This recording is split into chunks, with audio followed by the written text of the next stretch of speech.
तर गुरु शिष्याच्या नात्याला काळीमा फासणारी घटना घडली आहे। खासगी शिकवणीच्या शिक्षकाकडून विद्यार्थ्यावर अत्याचार केला गेलाय।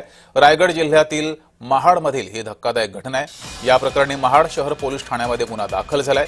रायगड जिल्ह्यातील महाडमध्ये गुरु शिष्याच्या नात्याला काळीमा फासणारी अत्यंत संतापजनक अशी घटना समोर आली आहे। एका नामांकित खासगी शिकवणी वर्गाच्या शिक्षकानं विद्यार्थ्यावर वारंवार लैंगिक अत्याचार केल्याचा प्रकार उघडकीस आलाय। या प्रकरणी महाड शहर पोलीस ठाण्यामध्ये गुन्हा दाखल केला गेलाय। पोलीस या प्रकरणी अधिक तपास करत आहेत। अधिक माहिती घेऊया, आपल्या प्रतिनिधी तेजश्री म्हात्रे आपल्यासोबत जोडलेले आहेत। तेजश्री,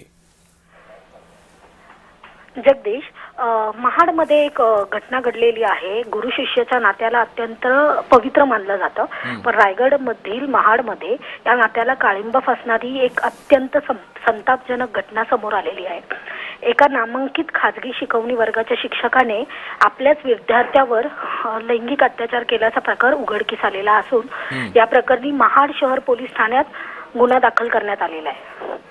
धन्यवाद तेजश्री दिलेल्या माहितीबद्दल।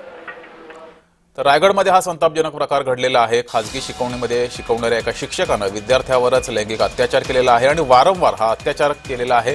त्यानंतर या शिक्षकाविरोधात पोलीस ठाण्यामध्ये गुन्हा दाखल झालेला आहे। या प्रकरणी पोलीस आता अधिकचा तपास करत आहेत।